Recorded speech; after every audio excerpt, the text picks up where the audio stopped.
আমার স্বামী মানিকগঞ্জের উদ্দেশ্যে রওনা হয়েছে, বাড়ি থেকে পাকা রাস্তা উঠছে, হ্যাঁ কুপায়া হত্যা করছে।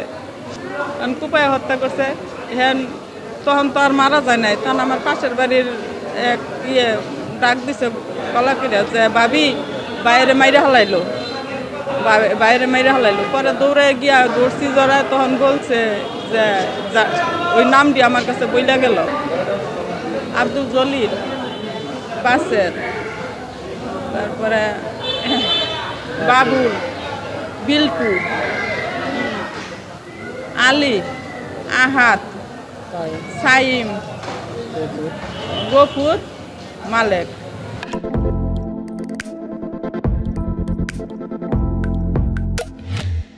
আওয়ামী লীগের সময় ওই যে ডিলারশিপ আনছে, আহাদে সারের ডিলারি করে, আর ওরা মাটির ব্যবসা কইরা ওরা আওয়ামী লীগের সময় হয়েছে, কোটিপতি হয়েছে।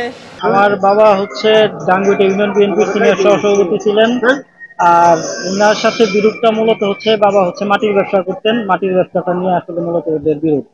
এই বিরোধ নিয়ে কিছুদিন আগে হচ্ছে আমাদের ইউনিয়ন বিএনপির যে সাংগঠনিক সম্পাদক রফিকুল ইসলাম, ওনাকেও পাইছে এই গ্রুপটা।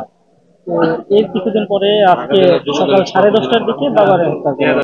তার শরীরে আমরা প্রাথমিকভাবে তার ডান পায়ে, থাইয়ে আর কি, ডান পায়ে, পিছনে, পিঠে ব্লান্ট ট্রমা আছে, পিঠে ক্ষতচিহ্ন, আরও কিছু এগুলো ক্ষতচিহ্ন রয়েছে, মানে গভীর ক্ষতচিহ্ন, আরও ব্লান্ট ট্রমা যেটা বলি, হ্যাঁ ওইটা এখন ভিতরে ইন্টারনাল ব্লিডিং থাকতে পারে। তো খুব সম্ভবত অতিরিক্ত রক্তক্ষরণের কারণেই মারা গিয়েছে, এটা আমরা ধারণা করতেছি। বাকিটা হচ্ছে পোস্টমর্টেম বা পরবর্তী যে প্রসিডিউর আছে সেগুলোর পরে জানা যাবে।